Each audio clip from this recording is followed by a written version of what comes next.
to the cloud. Here we go. Webinar is now live.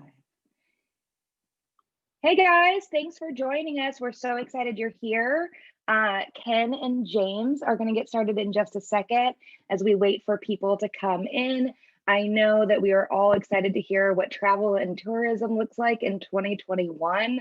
I, for one, miss traveling as someone who used to be on the road 20 weeks out of the year for work. So this has definitely been the most I've been home this year. I have so many plants now. But we are just so excited to be sharing our insights with QuestionPro, and we're really excited that James is here. A couple housekeeping items. If you guys have questions, there's a Q&A window at the bottom of your screen. So put your questions in there, and then you can upvote or downvote other people's questions in case you have the same one. And we'll be answering those at the end. We will also be sending out the recording, the questions, and the presentation deck in a couple days, along with a web page where all of that will live. So you'll be able to have it or share it with your friends or review it later. You'll be getting an email about that. Another thing is, if you want to share this with one of your colleagues that weren't able to make it, you can share the link that you got in your email about an hour ago. Just forward that email to them and they'll be able to join right away. So yay, people are still joining. This is so great. Ken has been on, he's like the golden goose of CX this week. This is his third webinar this week, so we're so grateful that he is still with us. Oh, thanks, Carl. We're so happy you're here. Drop into the channels and let us know where you're from. There's a chat window where you can tell us. I'm currently in Austin, Texas, and it's sunny. Ken always has me beat though, because he's in Hawaii, and James is in Toronto. So we're all over the globe. We're so excited you're here. Oh, Boston, that's so fun. Warm and rainy, that's an odd combination. I hope it's not humid. Again, everyone, if you're just joining us, make sure that you put your questions in the Q&A window. You can upvote or downvote other people's questions. Tell us where you're from in the chat window. Trinidad, Tobago, holy moly. And then that's so exciting. And then just to let everybody know, we will be sending this recording out afterwards. We're just so grateful that James is here and Ken will be presenting. We're going to get started in about 2 minutes. Anything else? No, you guys are just going to stay on mute. Cool. I love your energy, Crystal. I love your energy. It's years of event planning has really helped bring me into this webinar land that we're at. I'm not going to be sad to see 2020 webinars go, though. Probably shouldn't say that. It's recording. No, I'm kidding.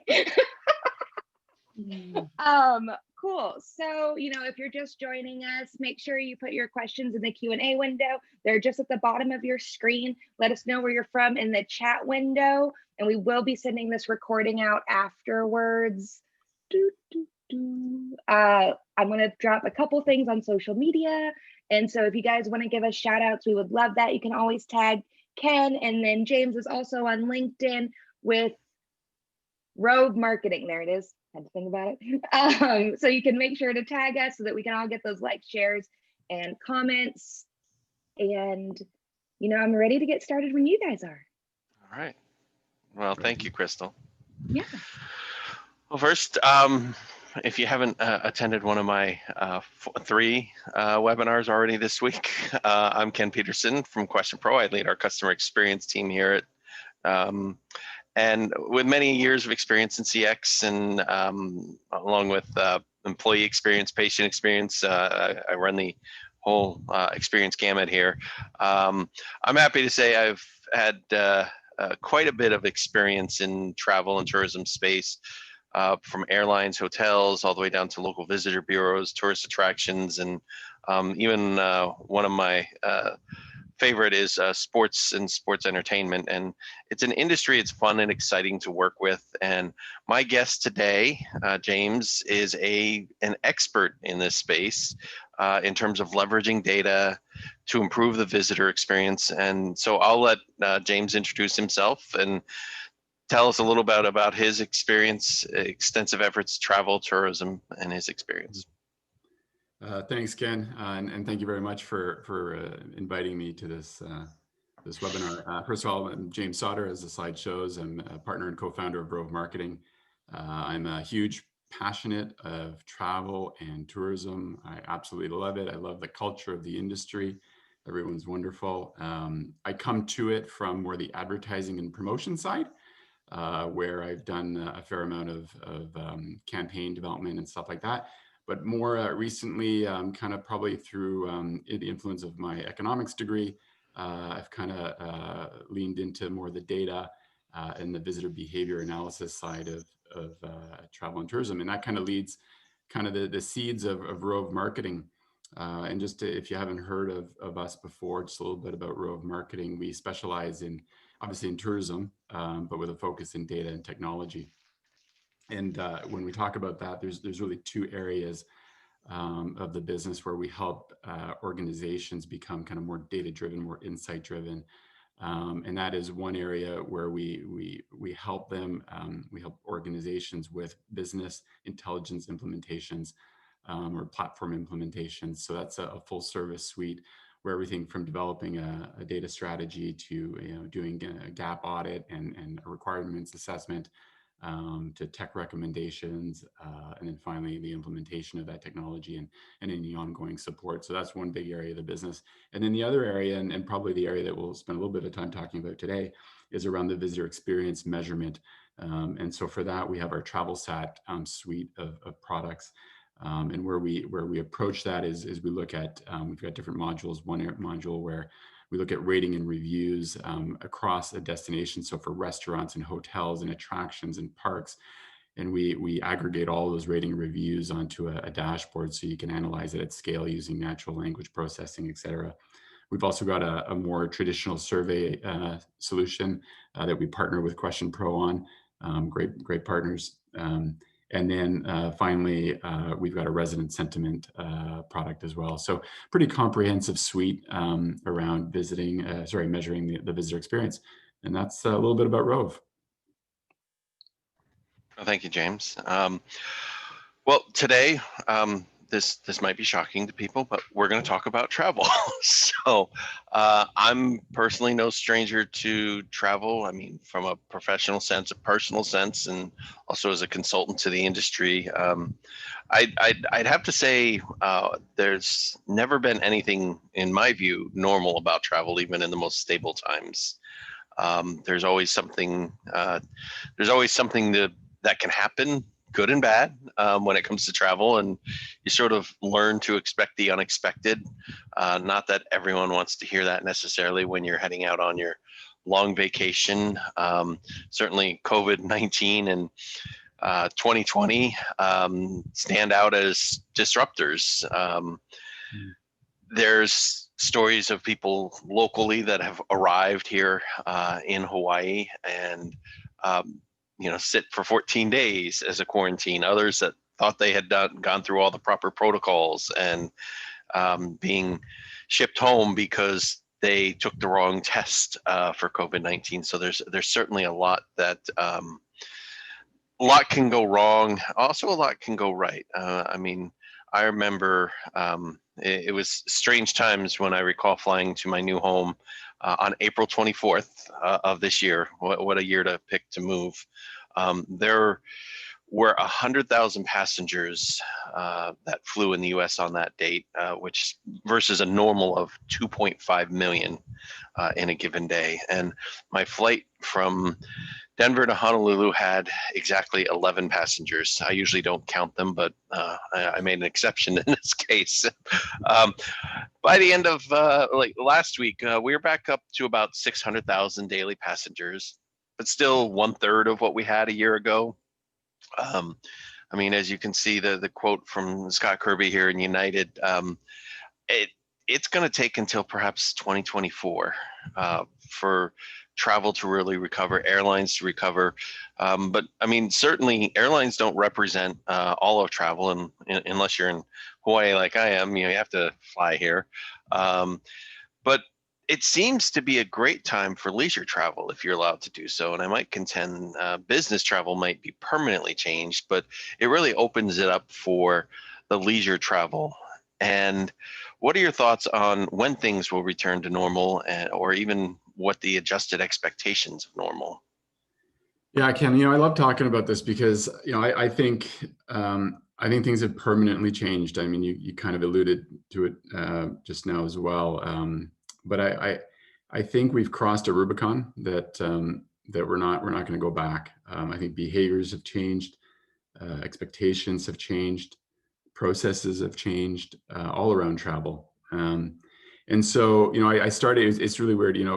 I started the week off being really optimistic.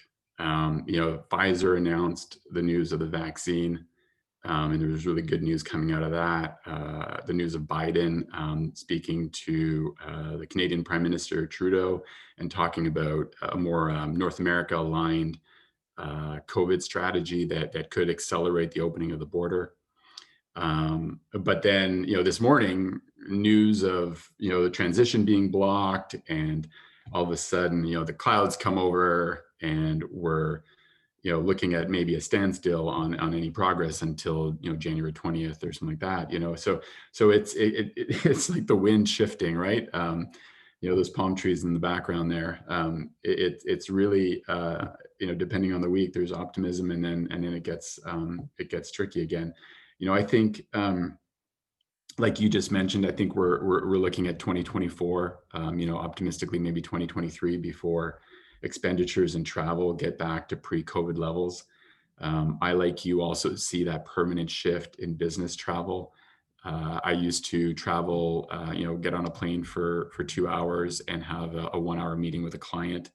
I don't see that happening again. I was recently we took a bit of a kind of a getaway with my wife last weekend, and went to a nice hotel. And I was really impressed with how the hotels, and you've spent quite a few nights in a hotel room through all this, Ken, how the hotels have really stepped up their experience and their service, and how everything's kind of become less interactive, and from a personal perspective, and more technology, and I think it's great. I think the hotel industry is going to rebound quite quickly with this pent up demand that we see. I think airlines are going to be slow to recover, unfortunately. But on the bright side, I think attractions are on the leading edge of that recovery. And when I mention, I talk about attractions, I'm talking about museums and parks, zoos, and all of that is really at the first step of tourism, if you will. And I think they're well positioned to adjust their processes, and create a safe environment, and ultimately deliver an enjoyable experience. So lots of things are going to change. I'm a optimistic by nature, so I'm gonna say that there's good things ahead.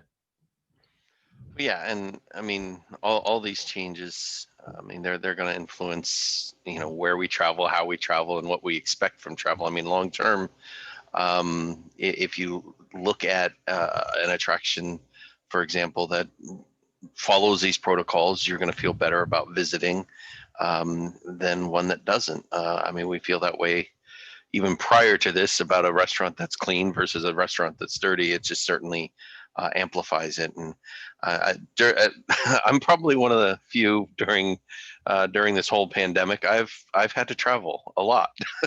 I've traveled for business, personal, and leisure. I guess the fortunate part, when I was traveling for leisure, I was island hopping here in Hawaii, where we've had a quarantine in place for a long time now. I would say my expectations have certainly shifted, both in terms of what I expect in the experience from, I'll call it the increased hassle for certain things. I know now when I travel back home from the mainland, I have to have a COVID test before I travel. So there are some things that I have to add there.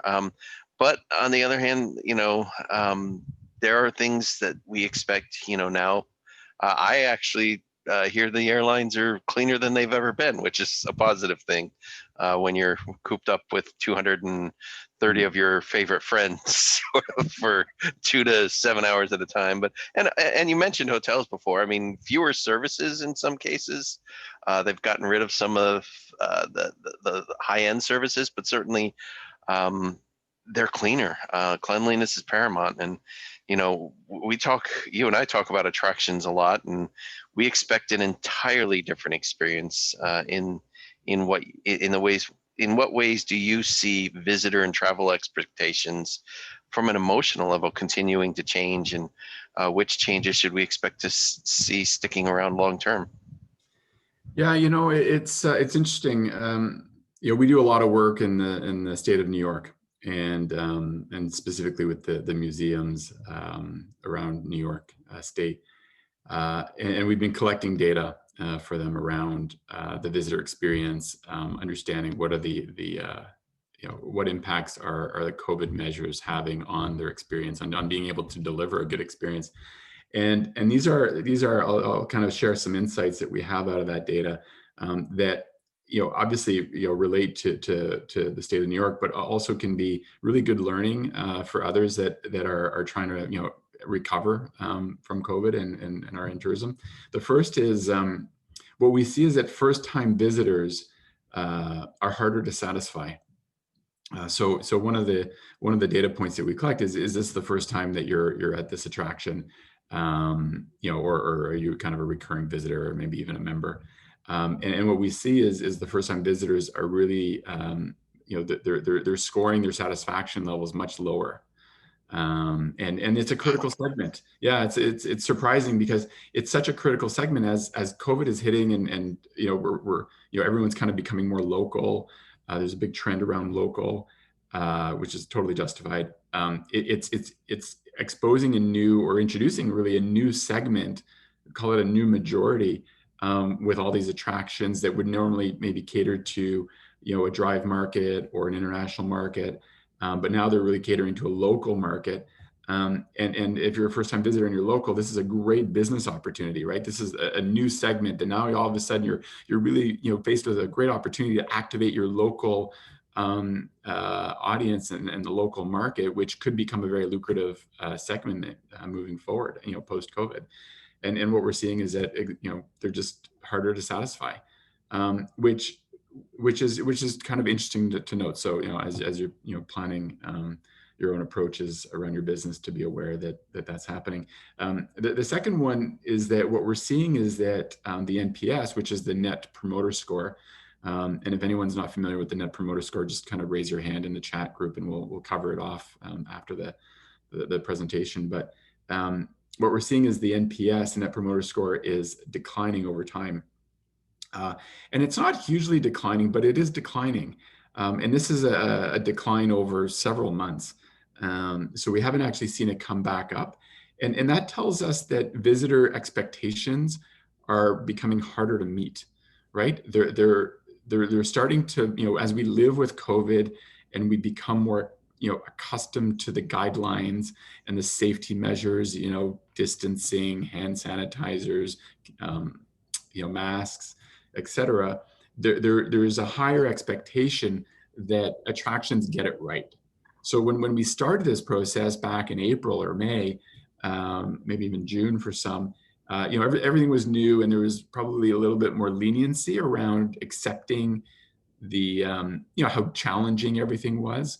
But now it's kind of like, no, you know, visitors expect attractions, museums to kind of know how to handle this and to have their act together. So what we're seeing is that NPS is actually declining. So it's becoming harder and harder to meet those expectations. And then finally, in terms of kind of what is most important, right? Like, what are visitors asking for, and what are they ranking as the most important in terms of creating a safe environment? And what we hear regularly is physical distancing and hand sanitizers, and, you know, those pumps. And those, you know, I mean, you'd think that they're pretty simple things. That for sure, hand sanitizers, you can't have enough of them. But the physical distancing comes back as an area to improve on quite regularly. And it's been, more and more challenging to actually, create that physically distanced environment, is what the data is showing. So, if you happen to be a manager or, leading an attraction, the physical distancing is absolutely critical to creating that safe environment. And it's quite challenging, believe it or not. Yeah, to and accomplish. nothing's more frustrating than having a hand sanitizer pump there that's empty too. So you open the door and you think, oh, there's a hand, and it's empty. And so, I mean, everything becomes heightened Yeah. in this, because again, it's a logical response and an emotional response combined in one. Totally, absolutely right. So, well, I economics. I have a background in operations research. This is why James and I get along. We look at data the same way. I actually started my career in retail using data. How we should staff, when we should replenish the warehouse, what kind of customer traffic we could expect. I mean, it was all hundreds of data points. Believe it or not, we actually incorporated weather into that as well. So we had data models that were all about predicting what could happen. These kinds of tools are used across many industries. Data, and one that I had rarely used prior to entering the CX space, includes customer perceptions. And those customer perceptions will be so critical in making visitors feel comfortable. I suspect there's going to be a lot more regulation in cleanliness. So regulations and compliance will become a key issue. And I'm sure we're going to be expected to measure compliance in this. And then where I live in Hawaii, as an example, I mean, we're using data to inform which locations and attractions can be open. I know New York State is doing that as well. If I recall correctly, they're sort of putting some foots down if cases start showing up in certain places. And so, along with the tourism authority, I mean, here in Hawaii, they've always captured information. If you have ever flown to Hawaii, even pre-COVID, there was always a questionnaire for you to fill out. And then now they're tracking places you intend to visit. And they're actually following up with people that have been here and asking questions about cleanliness and physical distancing in the locations that they're showing up to. I mean, and I think, that helps informs additional decisions about policies and procedures. And one of the great things when you and I started talking back in February, March, you were talking about like, hey, how do we open this back up, and how do we help these places be better to their visitors? So tell me a little bit more about how Rove Marketing is using Travelsat to help places open up for tourism. Yeah, so Travelsat's our visitor experience measurement platform. And when we talk about opening up, what we really talk about is accelerating the recovery. What we don't want is a scenario where a mom with kids visits a museum and doesn't feel safe, right? It doesn't feel that her children are safe in that environment. Goes onto Google or Facebook or TripAdvisor and puts a review down that says I didn't feel safe and it's not worth it. And then of course other visitors that are thinking of attending or visiting that attraction kind of read the review and they I'm going to wait a little while. And then all of a sudden, the attractions are kind of tripping out of that reopening, right? Because they've got these reviews that are appearing, and it's just not helping the case. So the question there is how do we help attractions, really quickly get the feedback from visitors and be able to kind of action on it in real time so that they're making more informed decisions. We already talked a little bit about New York, but I'm gonna go a little deeper on the case of New York, because what we're seeing is we want to help organizations really understand the impact of those COVID guidelines on the overall experience, right? and make sure that understanding is there and that the data is coming out so that they can bring changes to the experience in a way that they get more positive reviews and people keep coming and business grows. One of the things that we learned through the data is that value for money is a big driver of a good experience. And so those COVID measures are really having an impact on, is it still worth going, right? So if you go to a museum and all of a sudden some of the services aren't available, and they've had to trim a few things and maybe you have to wait a little longer and, certain sections are blocked off or whatever, all of a sudden that starts hitting the value for money. So it's really, really important to make sure that as you're reopening, that you've got that right, the balance, the right equation that delivers, an equal or maybe even a better value for money. And when we talk about value for money, we're not talking about discounting. We're just talking about that that the experience matches kind of the price that the visitor paid. Another example, which is got some really good insights, and I'm going to touch on this beautiful picture. Banff Lake Louise is a destination that we're doing a lot of work with. One of the most beautiful places in the world if you haven't been. But they normally attract an international visitor. And obviously, that's not happening anymore. But their destination is really catered to international visitors, busing people in, big bus parking lots, stuff like that. There's the prices are kind of tailored more to international visitors, et cetera. Well, now, with the international visitation at zero, virtually, they're catering to a very local audience, and this is new, and this local audience is coming in, and it's great because it's kind of keeping business going, but their NPS has dropped significantly because their overall experience isn't catered to the local market, right? So what we're talking about, locals, they're going to drive in, so they don't take the bus, they drive in. So now all of a sudden the need for parking is really important, but it's a pretty tight destination, so parking is often an issue. Locals, they value convenience. They want to get in, they want to get out, they want to know what they're finding, and convenience is coming out as a bit of a challenge. Price sensitivity as well. You're on your vacation, you're feeling pretty good about things, you got your vacation budget, you're maybe less sensitive on price. But if you're a local, you're looking at the prices and you're saying, well, I'm not sure it's worth it. So all to say is that as COVID is kind of hitting us, it's also introducing kind of a new visitor segment. And it's important to make sure that your experience is aligned to that visitor segment, from everything from value for money to the things that are important to that segment. And collecting data is really the first step to knowing what that is. Yeah, and Crystal and I were talking about that a little this morning. Right before you jumped on, we were talking about the fact that too often we don't visit our local places. We want to say we help local businesses, things like that. But I was relaying the story. I mean, I lived in the New York area for almost 7 years and hardly ever visited anything. Maybe in that time I went to maybe one Broadway show. Now, since I've left, I've probably went to 10 or 12. It's a very different shift when you're local. Versus when you're flying in and you have that destination, you create a schedule to go and see things.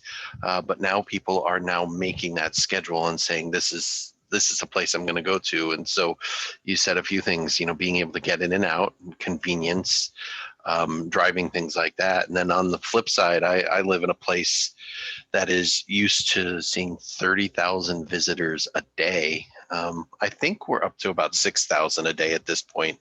But when I was traveling inner island earlier this year, I took my kids down to Big Island, and we did in 2 days what had previously taken us 5 days when we were here one time earlier on a vacation. So there are some things that are great. On the flip side, a couple of these places we showed up to, half the attraction is shut down.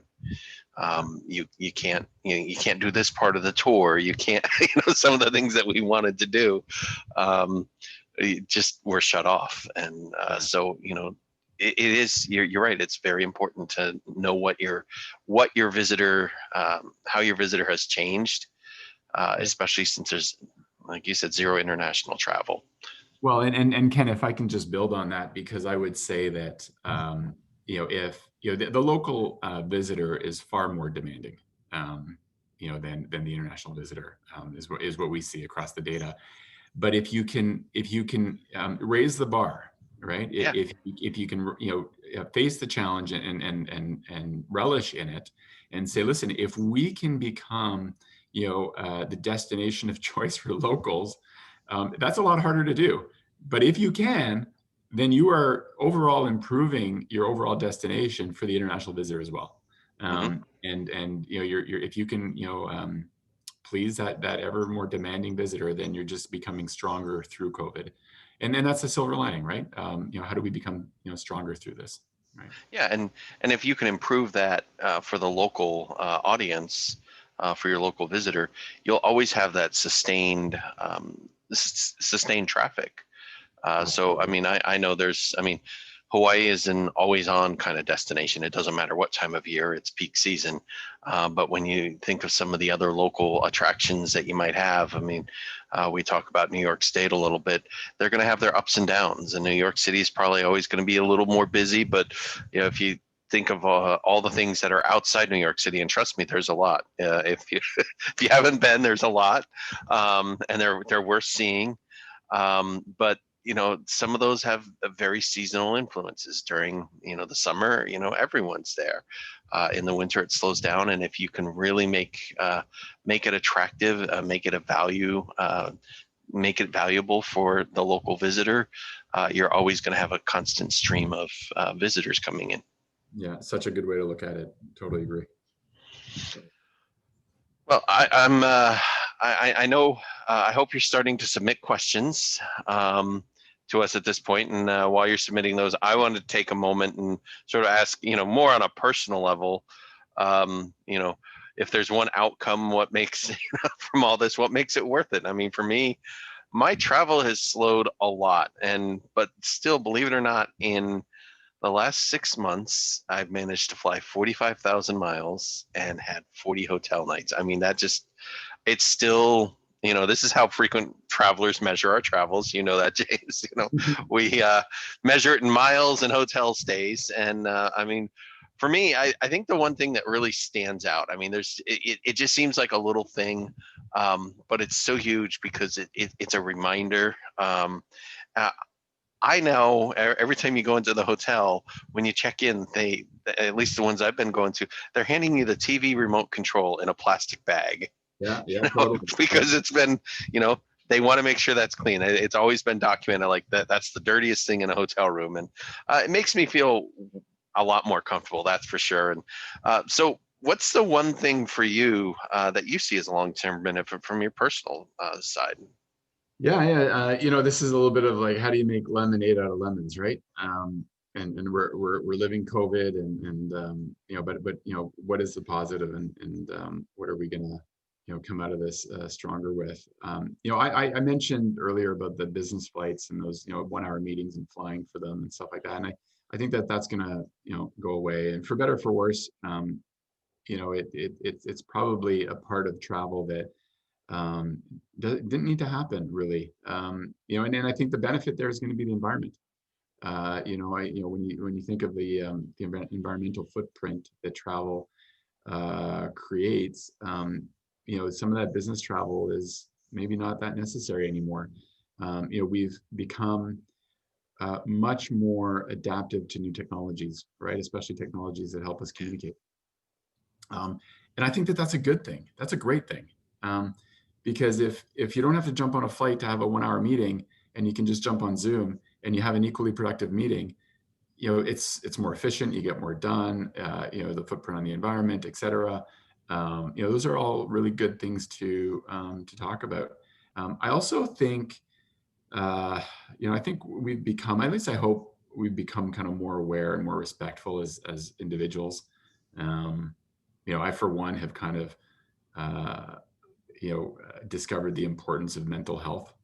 Yeah. And getting out there and trying to find a way to keep doing the things that you love, because full days of back-to-back Zoom calls, week over week is going to drain everybody. So staying kind of on top of that that balance, right? To find those little things that you enjoy in life is so important. You mentioned more personally, Ken, we got a puppy. You have time to take care of it. Someone's home.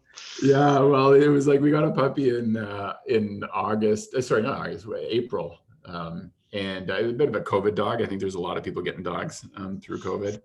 And we got one too, and thank God, she's been a little Ginger, as a golden retriever, and she's just brought a lot of joy to our life and the kids as well. And you talk about a long-term benefit. Well, there you go, the Ginger and having a dog around the house just brings a lot of joy. So yeah.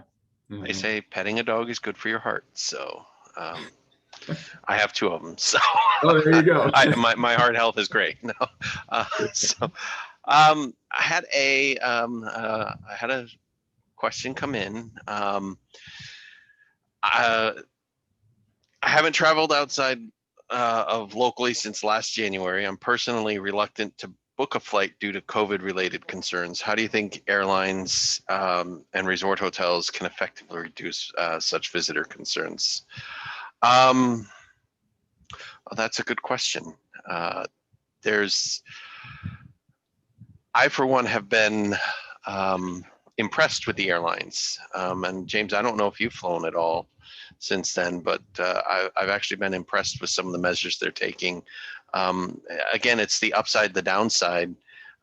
They very much communicate. I think one thing that I noticed is I realized how many email lists I was on when COVID first broke out. So I got about 1,000 emails from companies I didn't even realize I had ever done business with, saying these are the steps we're taking.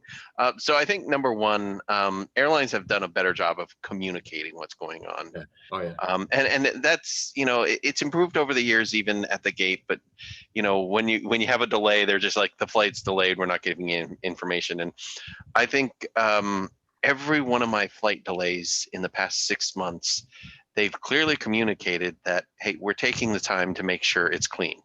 The cleaners aren't done yet. You have to wait.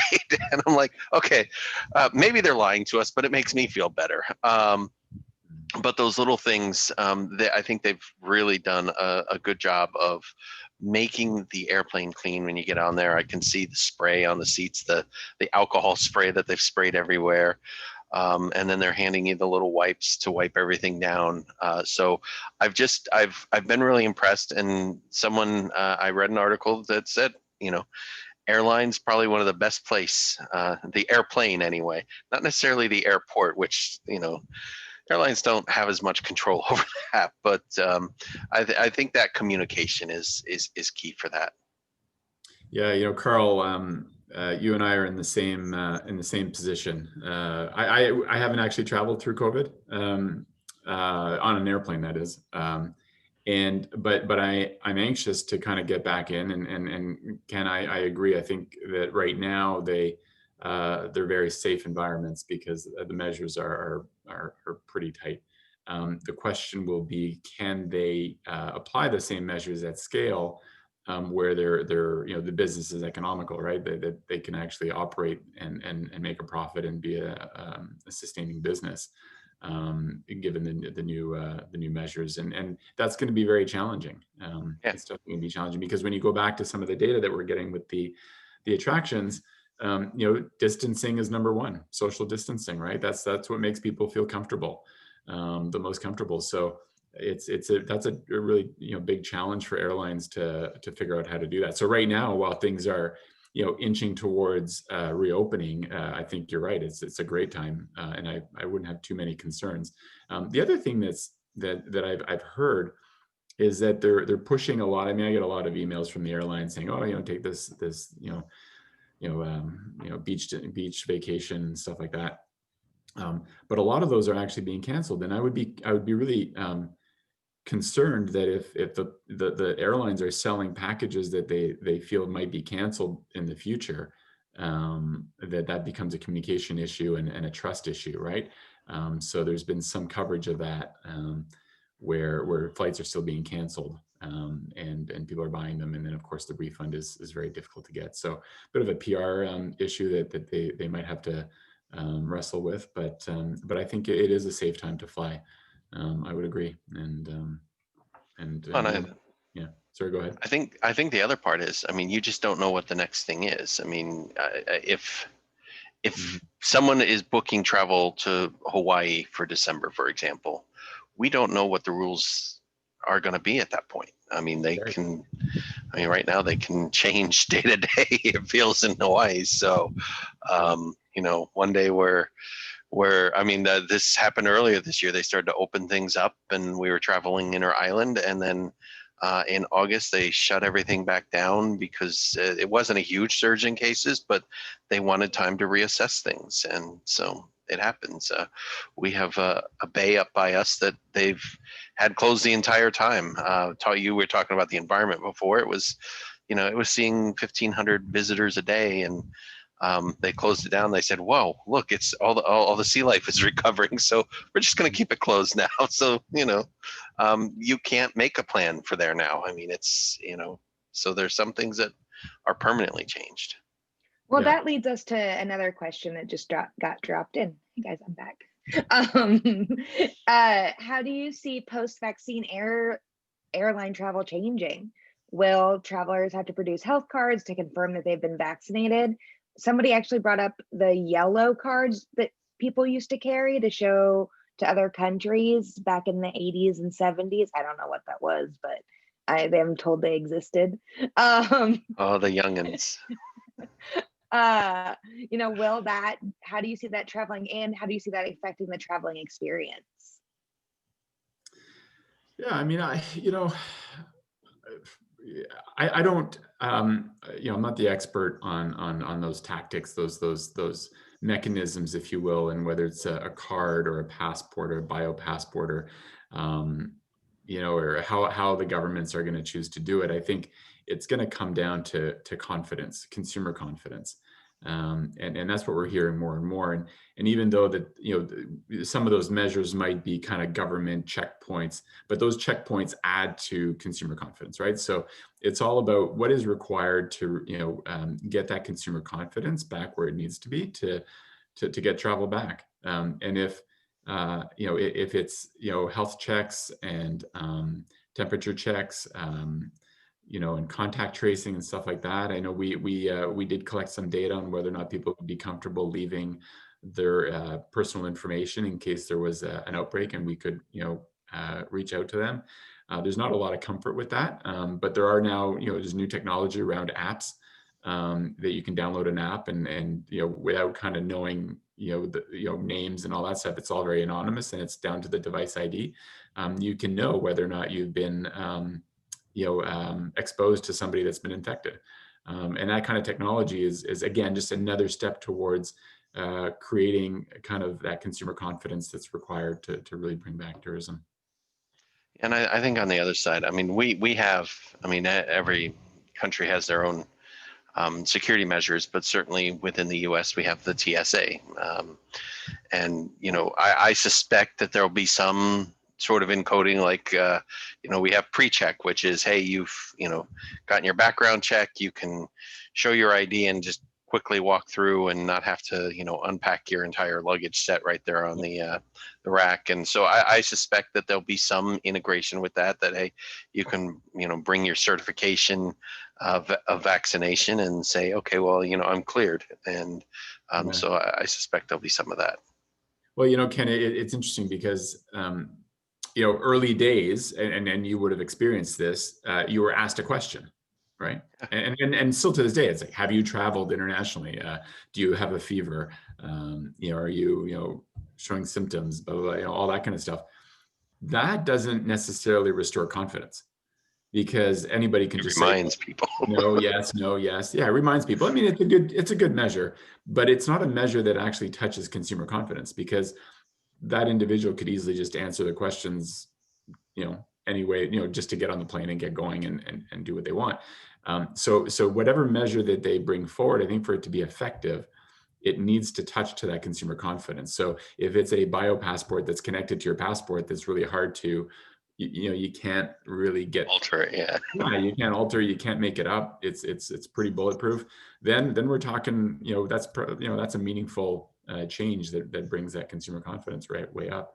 But if they just stick with kind of the simple questions when you book a flight, and all you have to do is click 4 or 5 questions, then you're good. That's not going to have a meaningful impact. Yeah. People are really wanting you guys to tell the future here. It's like you have a crystal ball. We do. Data. It is the crystal ball.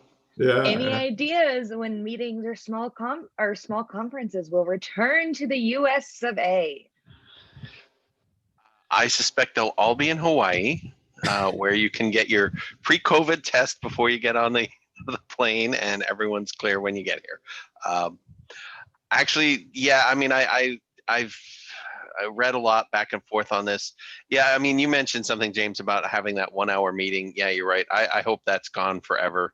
2 hours of flight there, 2 hours of flight back, and just that 1 hour meeting. But one thing we were talking about when I was presenting overnight on Monday nights to a conference, of virtual conferences, a lot of people mentioned they miss the personal interactions. So I think probably when we talk about business travel, that's what it's going to look like in the future. It's going to be these people getting together for a conference. Now, again, the optimism of a vaccine can vary day by day. Today it's looking like, oh, maybe not. And then tomorrow it might be, yep, we're ready to roll again. And so I think really that's going to be the difference right there. I mean, I don't think there's going to be recovery in those face-to-face meetings until you have a vaccine ultimately. So again, just to build on that, and Mark, great question. If events are important to you, I feel very confident that the events side of the business is going to come back really strong. And I think the impact of Zoom and doing these kind of, not flying to, these 1 hour meetings as often is just going to actually put more emphasis on events and gatherings. And I think there's a human aspect to that too. And so Ken, you're right. I think we all want to come together, and that's a human instinct. That I think though that, because of Zoom and all that tech that's going to happen, the events are going to become super important, and the events are going to be longer. I could see that happening where there's even more networking, and you're going to go in for, rather than being kind of a 2-day event, it might actually be a 4-day event, and people are going to be okay with doing that because they know that they're not going to have an opportunity to do any other face-to-face meetings for a little while. So they might book more meetings, and people will be more inclined to book those meetings. So I actually think events are going to come back really, really strong when COVID returns. And I'll add a side note to that. It's been interesting to watch because there's been a lot of virtual networking going on in this. And what I've noticed is it brings out a different type of people when you look at these virtual networking events. So some of the ones that are a little more introverted, or maybe didn't within their organization, didn't get the permission to travel to events, things like that. They've certainly been able to attend. So I hope that continues as a trend as well. And we want the in-person events. I know I do personally. I like that in-person interaction. And like you said, longer events with more time to have that social engagement and networking. But also I hope that they continue to, keep it open on a virtual basis, because there are people that don't get that opportunity, whether due to the nature of their personality or due to the nature of their employment, don't get that time to be in person. So I really appreciated that. Yeah. Let's see. Yeah. We have a few more here. Fabio, work opportunities within the hospitality industry will be close to zero in the next 2 years, or should we be optimistic about this? Yeah, I would be very optimistic. Especially around leisure. I think around leisure, I was at a hotel for 2 nights over the weekend. It was at capacity. And capacity, Wow. yeah, it was at capacity. I mean, it wasn't a huge hotel, and it was leisure, but they operated capacity, and they did a really good job at kind of creating the space, and it just, yeah, you had no idea there was COVID going on aside from a remote control being in a plastic bag. My favorite. But Absolutely. again, I really, I was talking to a contact at the U.S. Travel Association. He said that the hotel industry is really well managed, and they're introducing new technologies. That in fact he sees that vertical, that sector, as really leading the way within travel on adopting new technologies to create kind of more safer environments and stuff like that. So I'm really optimistic around hotels and hospitality. Absolutely. And I would agree with that. And I think the jobs are going to be a little different. I know there's going to be a demand for, I'll call them a sanitation team that you've never had before. So I think, the businesses, as they tend to have to do in any circumstance, will adapt. You'll probably end up with more employees. I would suspect you're going to see costs built into your stay that reflect that.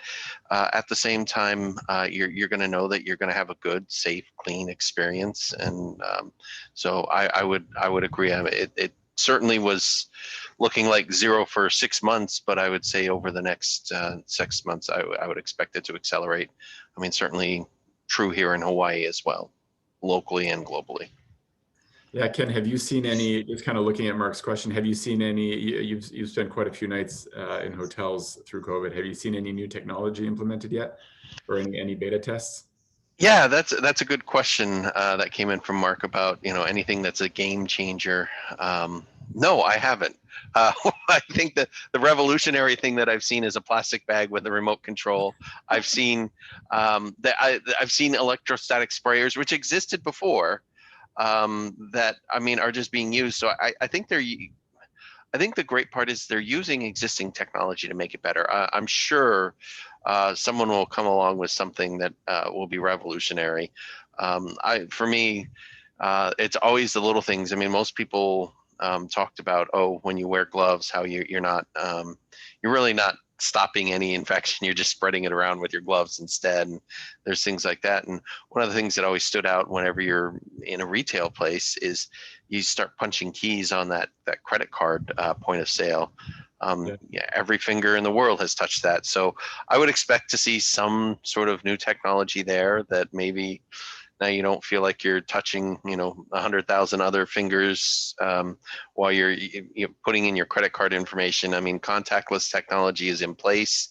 I would say effectiveness is maybe 50% at any given time, but as soon as you have to punch in that PIN number or anything like that, it doesn't matter how contactless it is. So I would expect to see some innovations around payments. Will be one of the first things that we'll see. But so far, I haven't seen anything that just has blown my mind.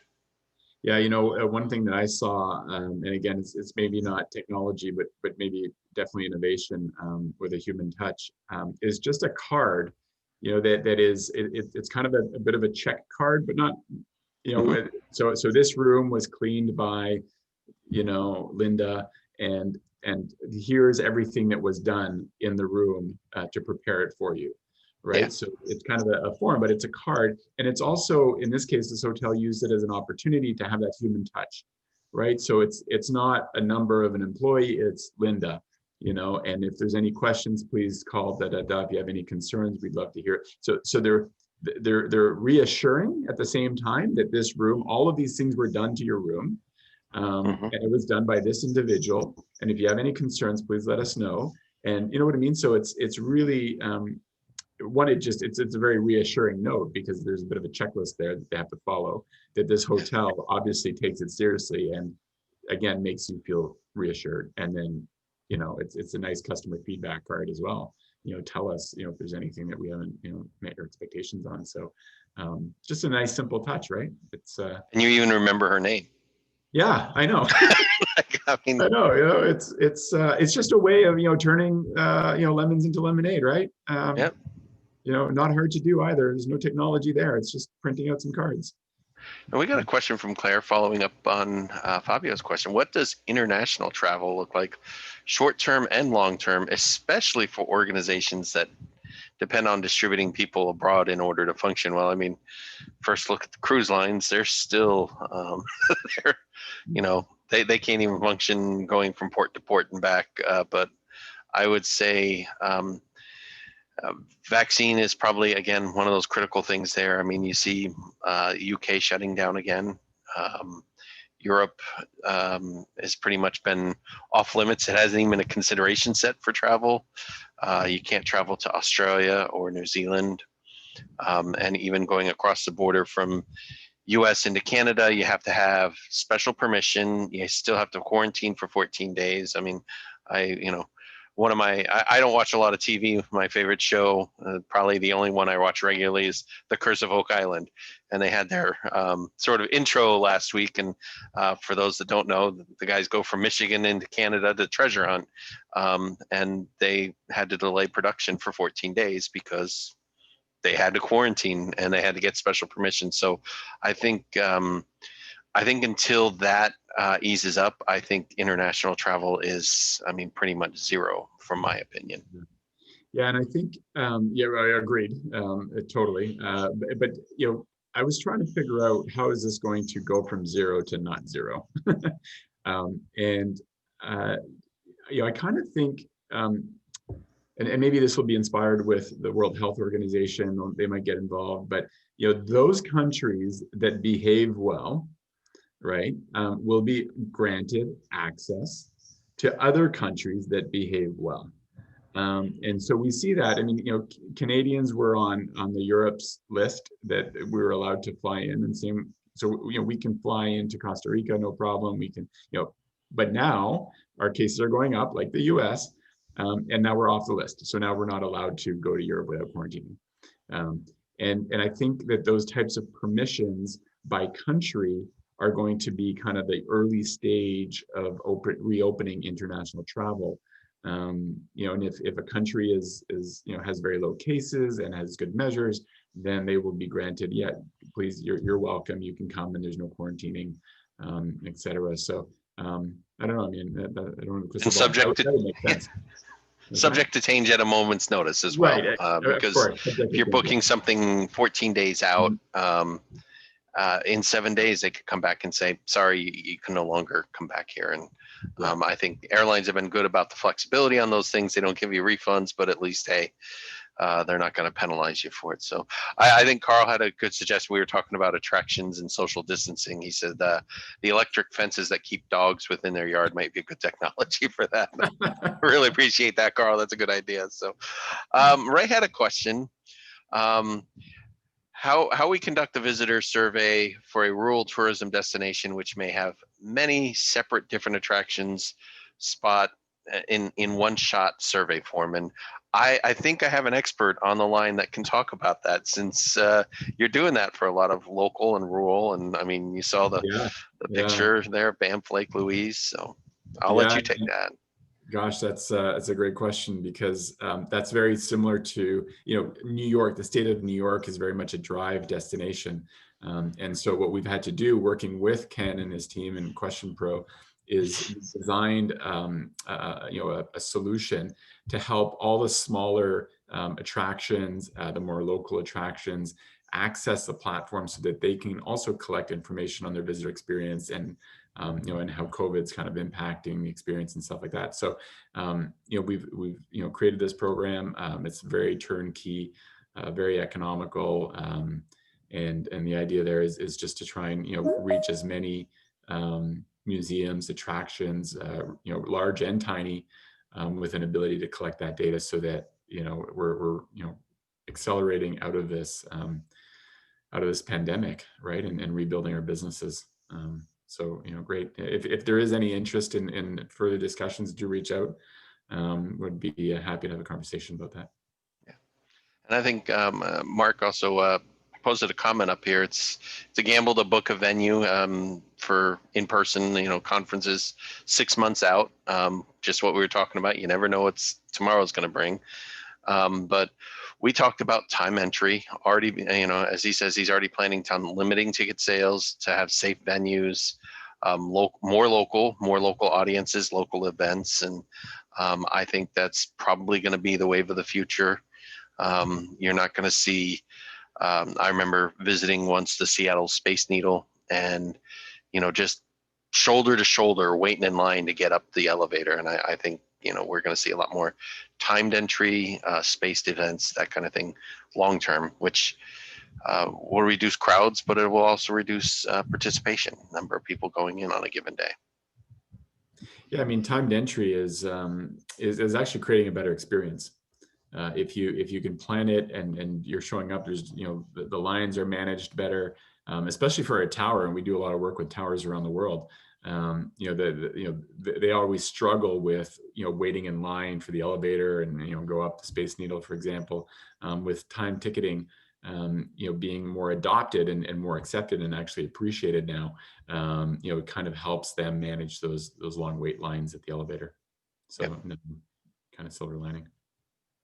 Well, I know we're running up right against the hours, so I want to thank James, first of all, for joining us. Just great insights. And thank you, all the attendees, and all the great questions we had. I really appreciate it. Thank you all. Yeah, and thank you, Ken, very much for all the work that you guys are doing for us and inviting us to be on this webinar. All right. Thank you, James. Bye, guys. Have a Bye good now. evening. Bye, everyone.